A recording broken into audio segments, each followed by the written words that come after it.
What is good, Ninja? OG over here from PlayerEssence, and welcome to the PE Nintendo Switch and gaming news video. Today, we've got a lot of great information for you guys from across different games when it comes to Japan and Nintendo, some PlayStation 4 in there as well. So let's go ahead and get right into it. So Lost Sphere sold through only 20% of its initial shipment. I repeat, this is the Bomba report. Lost Sphere only sold through 20% of his initial shipment in Japan. So Lost Sphere isn't off to a great start in Japan. Combined sales for the Nintendo Switch and PlayStation 4 versions are just over 13,000 copies, not including digital sales. And on the Nintendo Switch specifically, the RPG sold roughly 6,000 units in its first week. Data from Dengeki further points to a lack of interest in Lost Sphere. According to its numbers, the game sold through just 20% of its initial shipment. Not only is Lost Sphere selling slowly so far, but Square Enix may have overestimated interest, and there will likely be an abundance of copies sitting on store shelves because only 20% of the shipment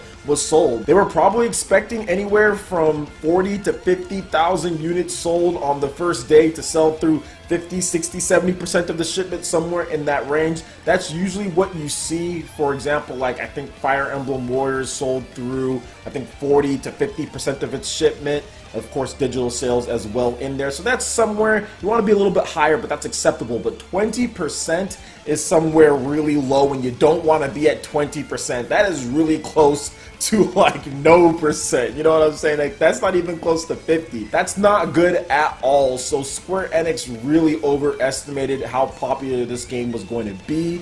They really needed to look at pre-orders more and kind of gauge that. On top of that, they probably need to look at fan feedback from I Am Setsuna and realize that a lot of people didn't like things about I Am Setsuna. I would probably say the biggest turnoff for a lot of Japanese gamers out there was the battle system. It was touted as Chrono Trigger, the next of the classic RPGs, and it's not as good as many of the classic RPGs out there. It's actually nowhere near as good as many of the classic RPGs out there. And especially with the Super Nintendo Classic that came with Final Fantasy and I think Fire Emblem and a bunch of other really cool Japanese RPGs on the system, why would someone spend their money on Lost Sphere? On top of that, I think Project Octopath, which got a demo pretty much the same time Lost Sphere got a demo, completely overshadowed it, and people are like, well, why am I going to buy this supposedly retro-styled RPG when there's a lot better one coming out in 2018 on my Nintendo Switch? And PlayStation 4 owners were, of course, burnt from I Am Setsuna just because of the gameplay. As far as the battle system, a lot of exploits in order to just cheaply go through it. And once again, I don't think the art style is particularly good at all. I don't like the art style in the game, and I'm not sure if Japanese gamers like it. It's not really chibi, but then again, it's kind of realistic, but then it's not. I mean, there's some issues with that art style that they're using. Also, for Nintendo Switch owners, the Unity engine, not so good there as far as the 30 frames per second. Still not optimizing that engine and ready to go, keeping it up to par with the PlayStation 4. So there was just a myriad of issues. I'm hoping that this actually makes Square Enix and Tokyo RPG Factory kind of reevaluate what they're going to do. Stop using Unity, use an engine that's a little bit better, that's going to make a little bit better results for you, and change the art style. You need to overhaul in the art style and overhaul in gameplay, and kind of focus on those two areas, art style and gameplay, and make sure that your next game kind of fits to what more people are looking for. If you're going to try to tout it as the next Chrono Trigger, or not the next Chrono Trigger, but a game like Chrono Trigger, or a game like Secret of Mana, the classic RPGs, the 16-bit, 32-bit, you gotta make it a little bit better when it comes to art style and when it comes to gameplay. So what do you guys think about this really low sell-through rate for Lost Sphere as far as the Bomba report goes? Let me know in the comment section below. Alright, and moving into the next article here, BlazBlue cross-tag battle for the PlayStation 4, Nintendo Switch, and PC. Looking pretty good. We've got 6 minutes of new gameplay footage. So shout outs to DualShockers for the article. So let's go ahead and get into this. Following the reveal of the platforms for BlazBlue Cross-Tag Battle, Arc System Works showcased some gameplay live from the PlayStation 4 version at RTX London 2017. The gameplay showcases the characters that have been announced last month, including Ragnar the Blood Edge, Jin Kisaragi, and all the other characters there. I've already reported on all of them, so if you want to see all that, make sure you check it out. Incidentally, there was more characters announced earlier today. Rachel Alucard, Hazama, and also Weiss Sneed from Ruby. Unfortunately, those were not featured in this new gameplay footage, just all the characters before then.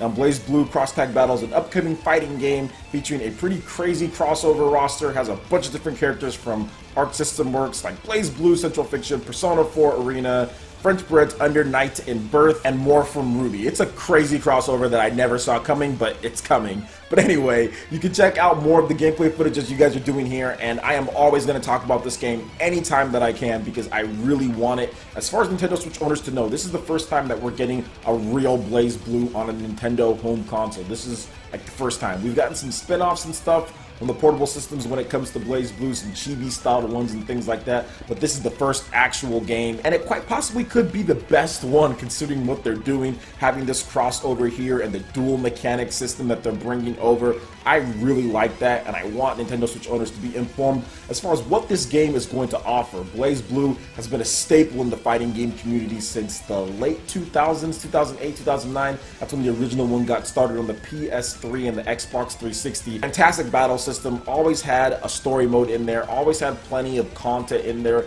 as well. It's a great game with great mechanics, and a lot of the stuff that you see in Guilty Gear, obviously, you know, BlazBlue is kind of a spin-off from that. So if you're into Guilty Gear, then you should be into BlazBlue as well. But there are some changes, but you should like it. So for me, I'm really looking forward to just supporting the fighters that come to Nintendo Switch and supporting the anime style because I love the art style of this game, and I've always loved BlazBlue's art style. So what do you guys think about this game as far as BlazBlue Cross Tag Battle, some of the new gameplay footage that we have here? Are you planning on picking this one up? What do you think about the characters that have been announced so far? Let me know in the comment section below. Alright, and moving into the last article here. Super Mario Odyssey director discusses the purpose behind having Mario in New Donk City's realistic environment. So the very first thing that we ever saw from Super Mario Odyssey was New Donk City. And it's no ordinary city. Mario is running and jumping around with realistic people around him, which is somewhat of a new thing for Mario. Now the concept for New Donk City may seem strange for a Mario title, but there was a purpose behind it. Director Kenta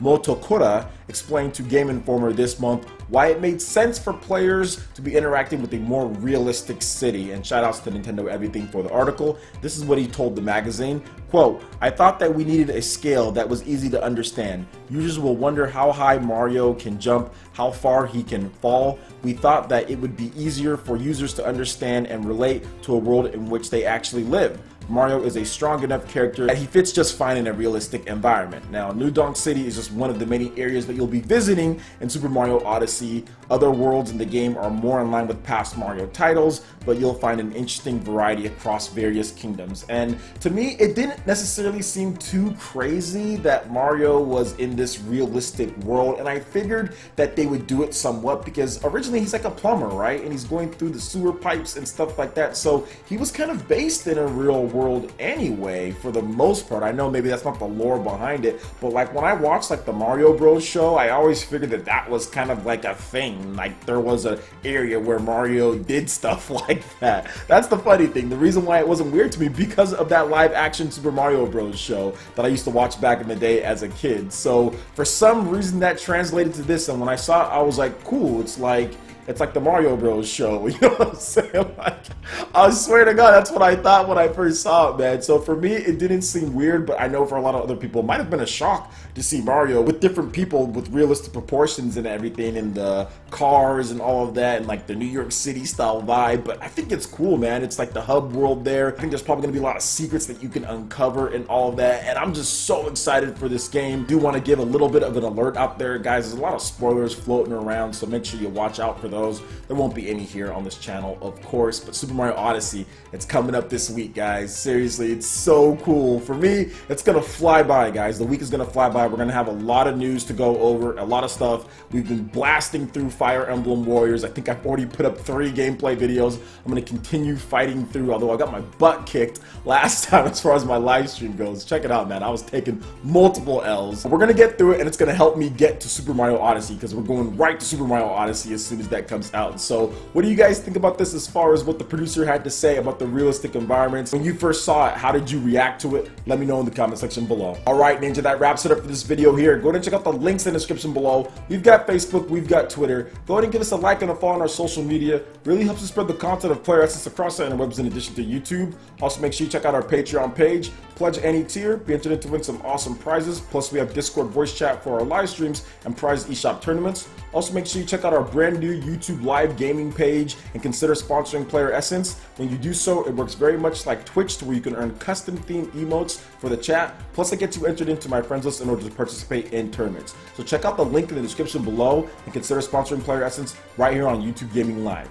Also, make sure you hit that like button if you did like this video. Lets me know you guys want more content like this going forward in the future. And subscribe to PlayerEssence for the latest RPG, Japanese, and Nintendo gaming news. Thank you so much for watching, and we'll catch you in for the next video. Peace!